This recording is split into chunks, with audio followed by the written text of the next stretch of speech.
அவர் மலைகள் மேல் குதித்தும் மேடுகள் மேல் துள்ளியும் வருகிறார். அவர் பூமிக்கு திரும்ப வருவதை பற்றி சிறந்த ஒரு ஓவியத்தை இங்கே பார்க்கிறோம். தடைக்கல்லாக காணப்பட்ட எல்லாவற்றையும் கர்த்தர் நமக்கு படிக்கட்டுகளாக மாற்றியிருக்கிறார். நமக்கு வழியை ஏற்படுத்தி இருக்கிறார். அவரே வழியாயிருக்கிறார்.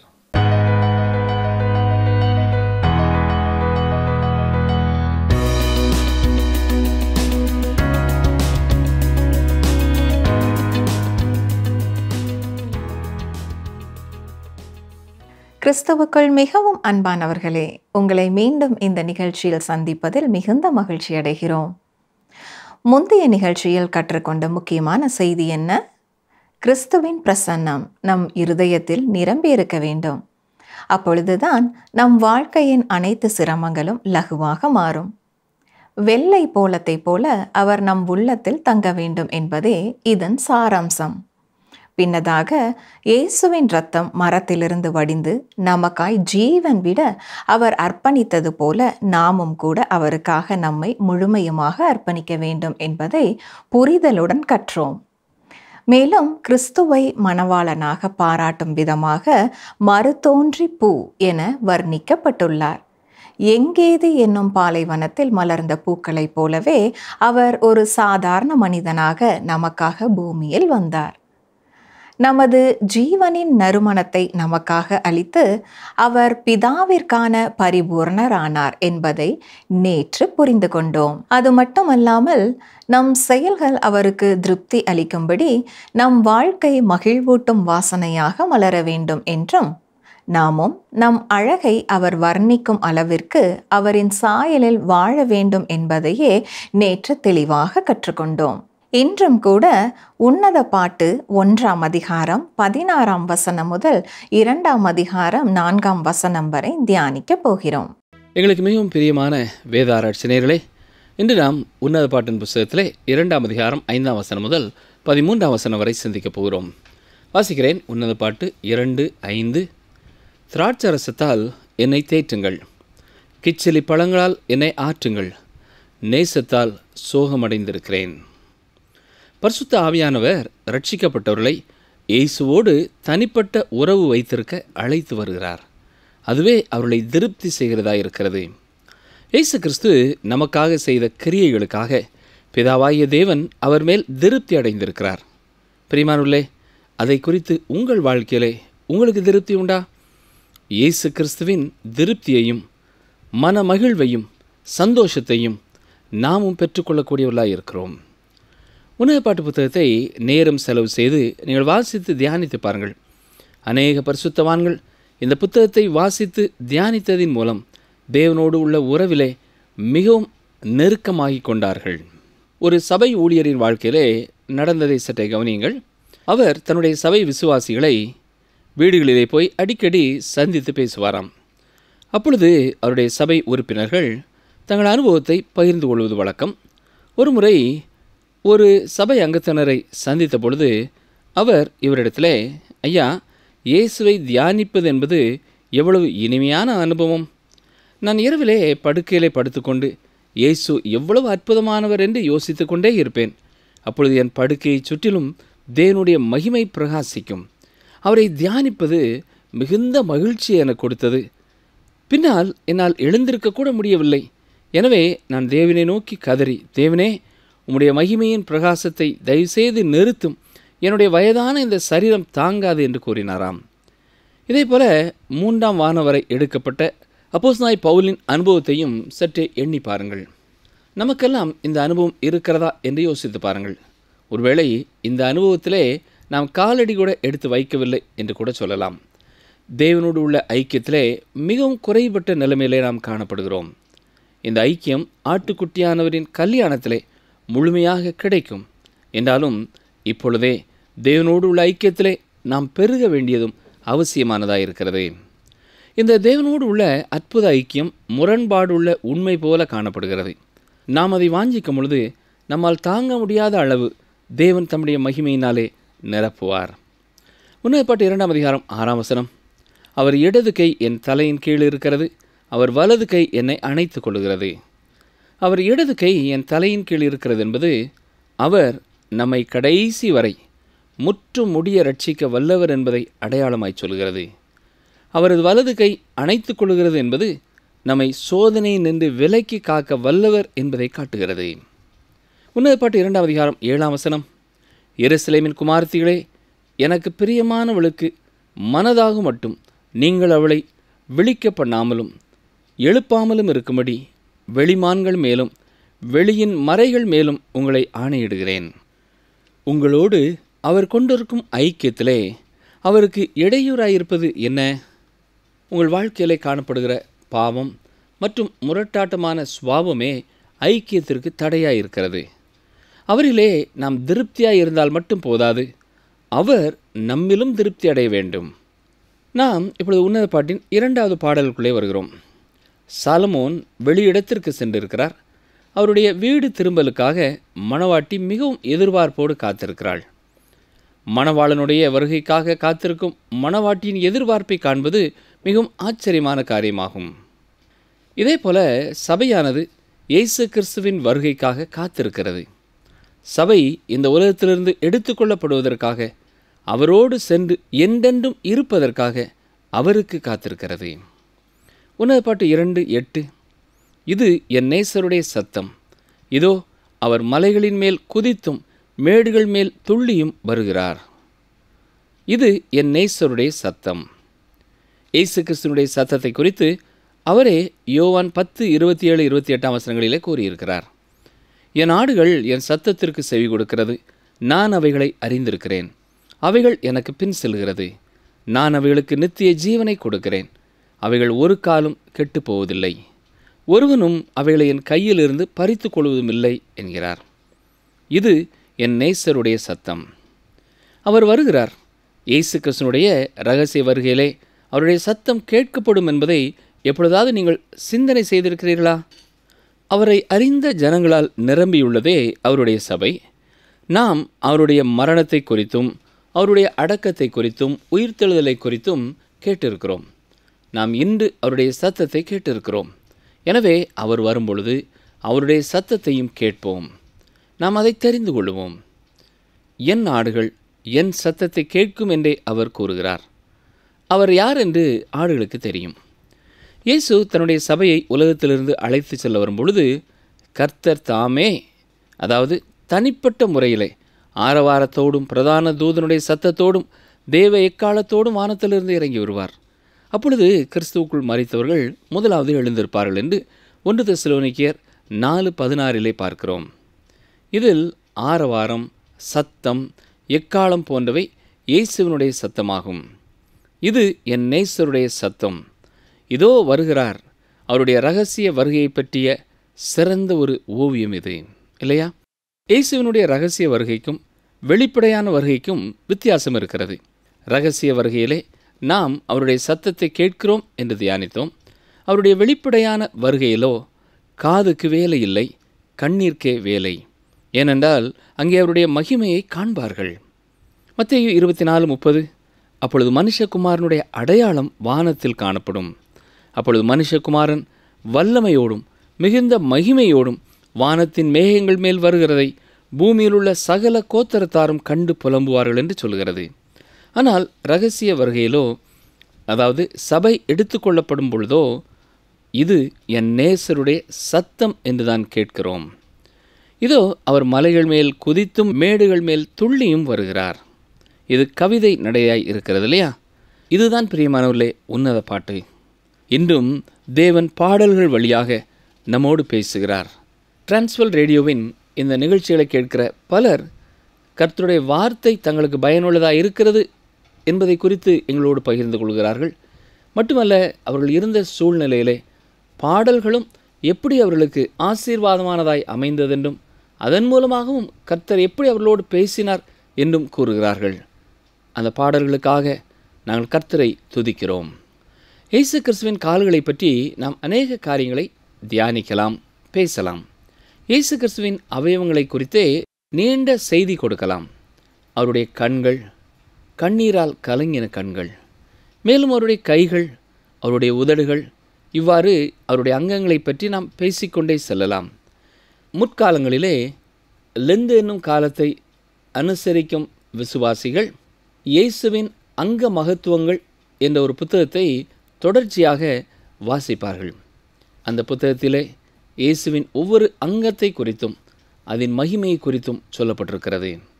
அதே போல அவருடைய கால்கள், சங்கீதம் 18:33 சங்கீதக்காரன் இவ்வாறு கூறியிருக்கிறார், அவர் என் கால்களை மான்களுடைய கால்களைப் போலாக்கி என்னுடைய உயர் தலங்களில் என்னை நிறுத்துகிறார். சங்கீதம் 22 தலைப்பு என்ன தெரியுமா? அகிலேத் ஷகார் என்பது. இதற்கு பின்காலை பொழுதின் பெண்மான் என்று அர்த்தம். இதில் இயேசுவினுடைய துக்கம், பாடுகள், சிலுவை மரணம் போன்றவை சொல்லப்பட்டிருக்கிறது. பின்காலை பொழுதை பற்றிய சித்திரம் இது. இரவெல்லாம் நாய்கள் பெண்மானை துரத்தி செல்கிறது. இறுதியிலே பிடித்து சதையை கடித்து இழுத்து தின்கிறது. அதை கொல்லவும் முயற்சிக்கிறது. சங்கீதம் 22:16 நாய்கள் என்னை சூழ்ந்திருக்கிறது, பொல்லாதவர்களின் கூட்டம் என்னை வளைந்து கொண்டது, என் கைகளையும் என் கால்களையும் உருவ குத்தினார்கள். இவ்வாறு பாடுபட்டு மரித்த இயேசு என்ன ஆனார்? 3ஆம் நாளில் காலை வரும்பொழுது நாம் என்ன பார்க்கிறோம்? அவர் காலை பொழுதின் பெண்மானாயிருக்கிறபடினாலே மலை உச்சியின் மேலே நிற்பார். அவர் உயிரோடு எழுந்து வந்து நிற்பார். ஆம், அவர் உயிர் தெழுந்து விட்டார். அவர் மரணத்தினின்று விடுவிக்கப்பட்டு விட்டார். அவர் மலைகள் மேல் குதித்தும் மேடுகள் மேல் துள்ளியும் வருகிறார். அவர் பூமிக்கு திரும்ப வருவதை பற்றிய சிறந்த ஓவியத்தை இங்கே நாம் பார்க்கிறோம். தடை கல்லாக காணப்பட்ட எல்லாவற்றையும் கர்த்தர் நமக்கு படிக்கட்டுகளாக மாற்றியிருக்கிறார். நமக்கு வழியை ஏற்படுத்தியிருக்கிறார். அவரே வழியாயிருக்கிறார். அவர் மீண்டும் பூமிக்கு வருவார். அதன் ஓவியம்தான் இது. அவர் பெண்மானாக மலைகள் மேல் குதித்தும் மேடுகள் மேல் துள்ளியும் வருகிறார்.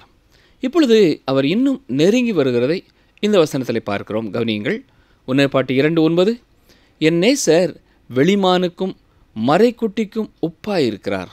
இதோ அவர் எங்கள் மதிலுக்கு புறம்பே நின்று பலகணி வழியாய் பார்த்து கிராதியின் வழியாய் தமது மலர்ந்த முகத்தை காண்பிக்கிறார். இன்று அவர் சுவருக்கு பின்னால் நிற்கிறார். அவர் பிதாவின் வலது பார்சத்திலே இருக்கும்படி பரலோகம் சென்றிருக்கிறார். நாம் இங்கே இருக்கிறோம். இது எப்படி இருக்கிறது என்றால், இயேசு 5000 பேரை போஷித்த பின்னர் மலைக்கு தனியாக சென்று ஜெபிக்க சென்றதைப் போல இருக்கிறது. அவர் மலையிலே இருந்தார். சீஷர்கள் கீழே கலிலேயா கடலிலே புயலின் சீற்றத்தின் மத்தியிலே போராடி கொண்டிருந்தார்கள். இவ்வாறு தான் இன்றும் காணப்படுகிறது. நாம் கீழே புயலிலே போராடி கொண்டிருக்கிறோம். அவரோ பரலோகத்திலே தேவனுடைய வலது பார்சத்திலே உட்கார்ந்திருக்கிறார். அவர் சுவருக்கு புறம்பே நிற்கிறார். நாம் இங்கே நிற்கிறோம். சூரியனுக்கு கீழே காணப்படும் எல்லாமே நம்மை அவரை விட்டு தூரமாகவே வைக்கிறது. உலகம், மாமிசம், பிசாசு இவை எல்லாமே அவரை விட்டு நம்மை பிரித்து தடுப்பு சுவர் போல நம்முன் நிற்கிறது. அவர் சுவருக்கு புறம்பே நிற்கிறார்.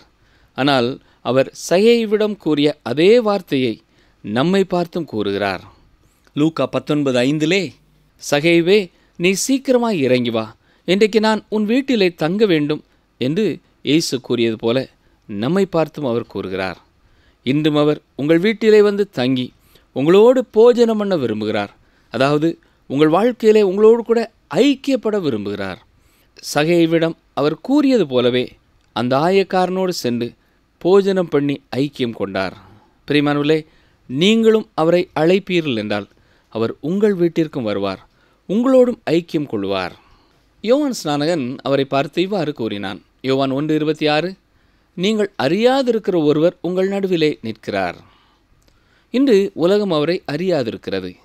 அவர் மதிலுக்கு புறம்பே நிற்கிறார். வேறுபாடாகிய சுவர் தேவனுக்கு எதிரான மக்களுடைய துரோகமாகிய சுவராய் இருக்கிறது. மக்களுடைய பாவமாகிய சுவர் தேவனுக்கும் மனுமக்களுக்கும் இடையிலே நின்று கொண்டு இருக்கிறது. உன்னதப்பாட்டு 2ஆம் அதிகாரம் 10 முதல் 13 வசனம் வரை வாசிக்கிறேன். என் நேசர் என்னோடே பேசி, என் பிரியமே, என் ரூபவதியே எழுந்து வா. இதோ மாரி காலம் சென்றது, மழை பெய்து ஒளிந்தது, பூமியிலே புஷ்பங்கள் காணப்படுகிறது, குருவிகள் பாடும் காலம் வந்தது, காட்டுப்புறாவின் சத்தம் நமது தேசத்தில் கேட்கப்படுகிறது. அத்திமரம் காய் காய்த்தது, திராட்சை கொடிகள் பூ பூத்து வாசனையும் பரிமளிக்கிறது. என் பிரியமே, என் ரூபவதியே, நீ எழுந்து வா. கிறிஸ்து சபையிலே அன்பு கூர்ந்து தன்னையே அதற்காக கொடுத்து விட்டார். ஏனென்றால் அவர் அந்த சபையை உலகத்திலிருந்து எடுத்துக்கொள்வதற்காக வரப்போகிறார். இந்த சபையை ஒரு பரிசுத்தமான சபையாக தன்னிடத்திலே எடுத்துக்கொள்ளப் போகிறார். எனவேதான் விசுவாசிகள் அந்த சுத்திகரிப்பை பெற்றுக்கொள்ள வேண்டியது அவசியமானதாக இருக்கிறது. அவருடைய வசனமாகிய தண்ணீரை கொண்டு அவர் நம்மை சுத்திகரித்து பரிசுத்தப்படுத்துகிறவராயிருக்கிறார். எனவேதான் சபைகளிலே வேத ஆராய்ச்சி நடத்துகிறோம். இந்த மணவாட்டியாகிய சபையை அவர் கரைத்தரை முதலானவைகள் ஒன்றுமில்லாமல் பரிசுத்தமும் பிழையற்றதுமான மகிமையுள்ள சபையாக தமக்கு முன்னே நிறுத்துவார். எனவேதான் என் பிரியமே, என் ரூபவதியே, எழுந்து வா என்று மணவாட்டியாகிய சபையை பார்த்து கூறுகிறார். இதோ மாரிகாலம் சென்றது. இது குளிர்காலத்தை குறிக்கிறது. இந்த உலகத்தில் உள்ள குளிர்காலம் கடந்து சென்று விட்டது என்கிறார். மழை பெய்து ஒளிந்தது. இதன் பொருள் என்ன? புயல் போன்ற வாழ்க்கையிலே அமைதி உண்டாகும் என்று சொல்கிறார். தேவனுடைய பிள்ளையே, இன்று உங்களுடைய வாழ்க்கையிலே கடினமான சூழ்நிலையில் இருக்கிறீர்களா? யோவான் 16:33 இயேசு சொல்வதை சற்றே கவனியுங்கள். உலகத்தில் உங்களுக்கு உபத்திரவம் உண்டு, ஆனாலும் திடன் கொள்ளுங்கள், நான் உலகத்தை ஜெயித்தேன் என்கிறார். உங்கள் வாழ்க்கையிலே துன்பம் சூழும் பொழுது மனமுடைந்து போய்விட வேண்டாம். நீங்களும் ஒரு தேவனுடைய பிள்ளை என்பதற்கு இதுவும் ஒரு அடையாளமாயிருக்கிறது. அவர் வரும்பொழுது எல்லா உபத்திரவங்களும் முற்றிலும் நீங்கி போகும். உங்கள் கண்ணீர் யாவையும் அவர் துடைப்பார். உடைந்து போன ஒவ்வொரு உள்ளங்களும் சுகமாக்கப்படும். நாம் அவருடைய பிரசன்னத்தில் இருக்கும் பொழுது எல்லா துக்கங்களும் அகன்று போகும். இதோ மாரி காலம் சென்றது, மழை பெய்து ஒளிந்தது. அடுத்ததாக பூமியிலே புஷ்பங்கள் காணப்படுகிறது என்று பார்க்கிறோம்.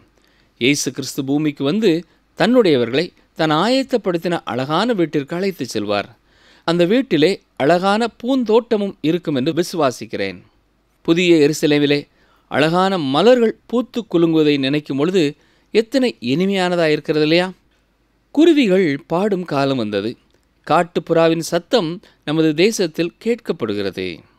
இது ஒரு அருமையான விளக்கம். நாம் அவருடைய சந்நிதிக்குள் சென்றவுடன், அவருடன் இருக்கும்படி எடுத்துக்கொள்ளப்பட்டவுடன் அங்கே பாடல்கள் மிக முக்கியமான இடத்தை பெறுவதை நாம் பார்க்க முடியும். வேத புஸ்தகத்திலே, குறிப்பாக சுவிசேஷங்களிலே பாடல்கள் மிகவும் முக்கியமான இடத்தை பிடித்திருக்கிறதை நீங்கள் எப்பொழுதாவது கவனித்திருக்கிறீர்களா?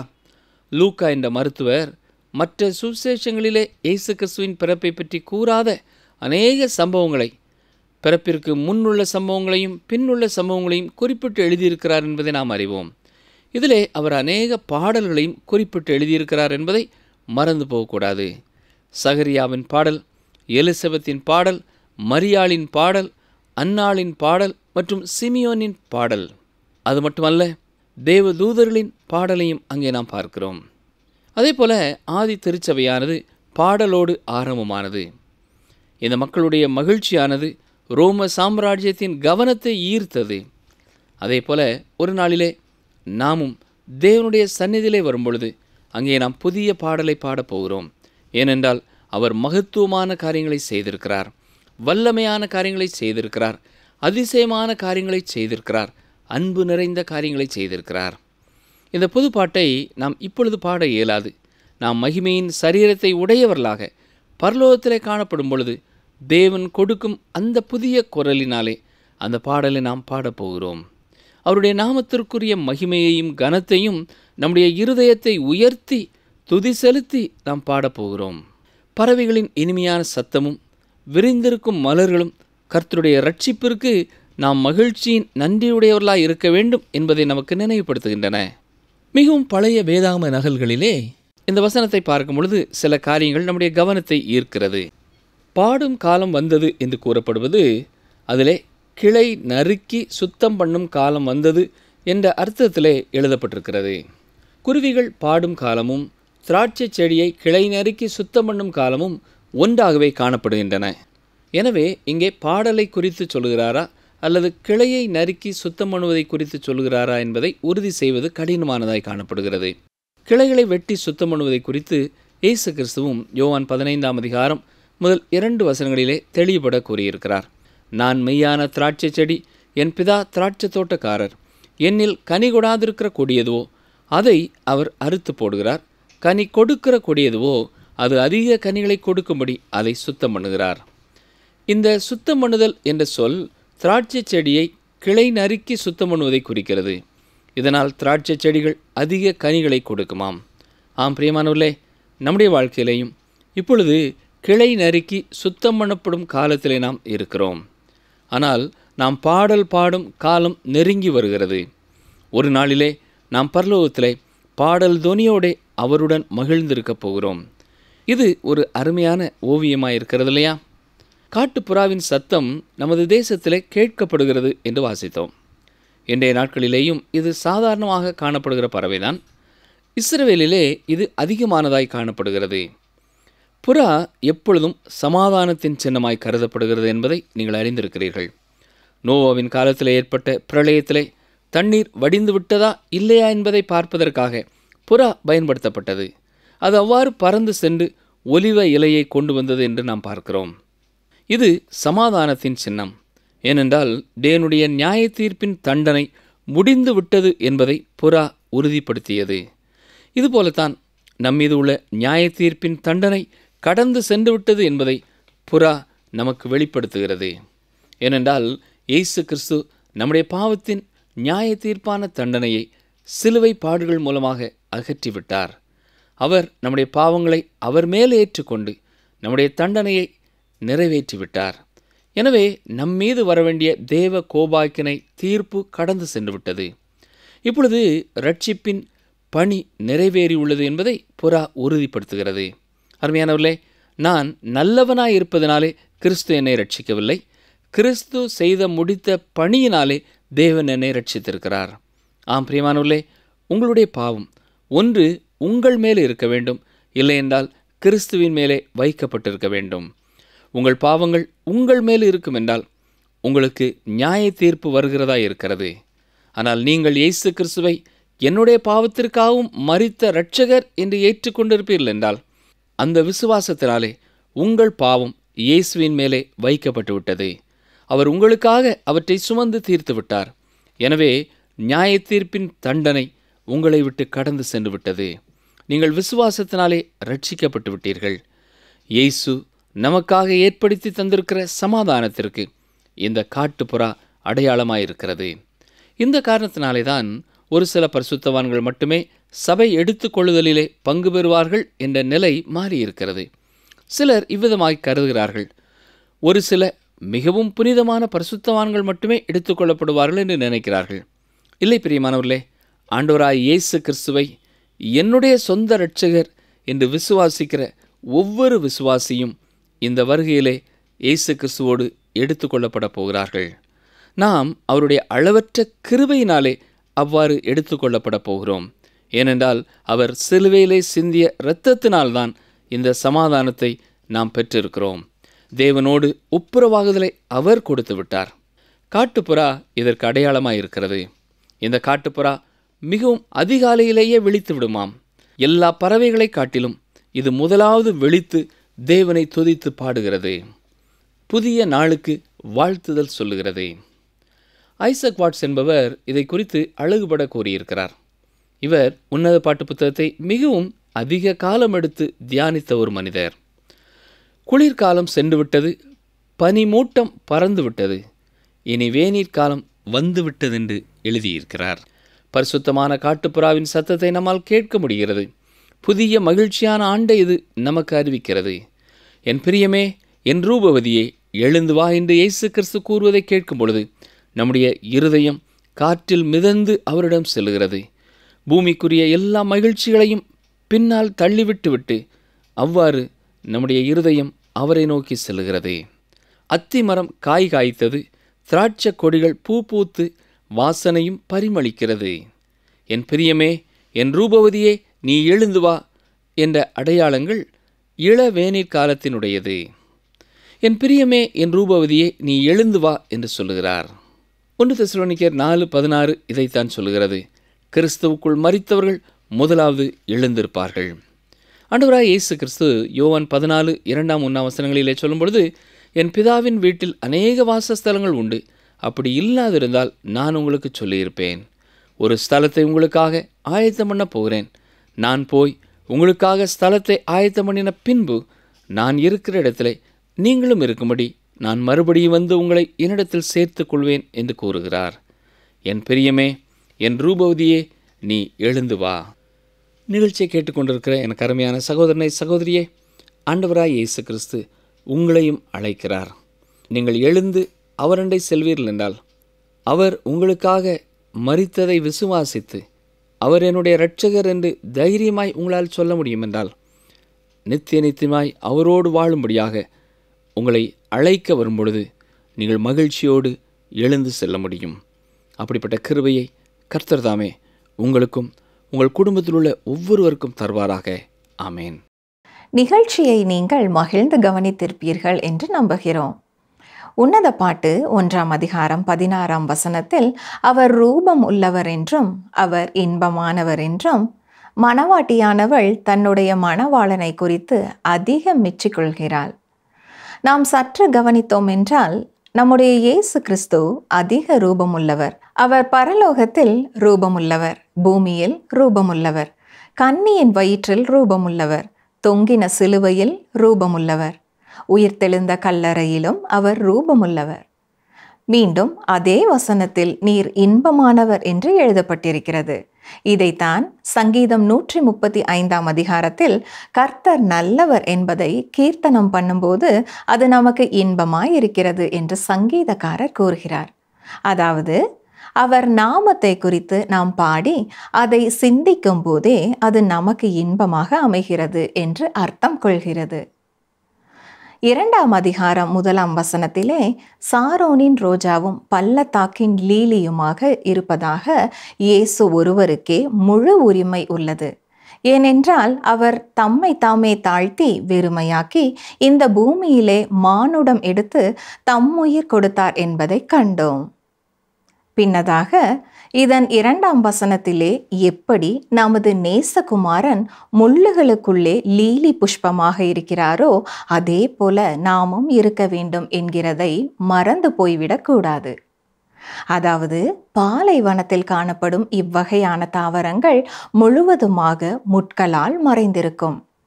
ஆனால் இந்த முட்களையும் மீறி இதில் இருக்கும் பூக்கள் மேலே மலர்ந்து வந்த மொத்த தாவரங்களையும் மறைந்திருக்கும். அதே போலதான் உலகத்தில் வாழ்ந்து கொண்டிருக்கும் நாமும் இந்த லீலி புஷ்பத்தை போல மேலே வந்த பிறகு சாட்சியாக இருக்கும்படியாக வெளிச்சமாகவும் உப்பாகவும் இருக்க வேண்டும். பின்னதாக காட்டு மரங்களின் கிச்சிலி போல நேசர் இருக்கிறார் என்பதை இந்த குமாரத்தி வர்ணிக்கிறாள். இங்கே கிச்சிலி என்பது ஆப்பிள் பழங்களை அல்லாமல் ஆரஞ்சு பழங்களை குறிக்கிறது. பாலைவனங்களில் விளைவிக்கப்படும் ஆரஞ்சு பழம் மிக உலகத்தரம் வாய்ந்தது என்று கூறினால் மிகையாகாது என்று கற்றுக்கொண்டோம்.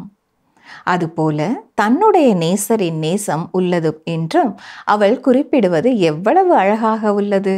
இந்த ஆரஞ்சு மரத்தின் இலைகளானது மிகவும் அடர்த்தியாக இருக்கும். அதனால் இதன் அடியில் அமரும் பொழுது நாம் அதிகமான இளைப்பாறுதலை பெற்றுக்கொள்ளலாம். ஆம் பிரியமானவர்களே, நம்முடைய இயேசுவும் இதே போலதான் பிதா விரும்புகிற கனிதரும் மரமாக இருக்கிறார். அவருக்குள் நாம் செல்லும் பொழுது நம்மால் மீண்டும் புத்துணர்ச்சி பெற்றெழும்ப முடியும். அன்பானவர்களே, உங்களுடைய வாழ்க்கையிலும் மிகுந்த துன்பத்துடனும் துக்கத்துடனும் கலக்கத்துடனும் இருக்கிறீர்கள் என்றால் கண்டிப்பாக அவர் அண்டையில் வாருங்கள். அவர் உங்களுக்கு இளைப்பாறுதல் தருவார். உன் தேவன் உனக்கு பலத்தை கட்டளையிட்டார். சங்கீதம் 68:28.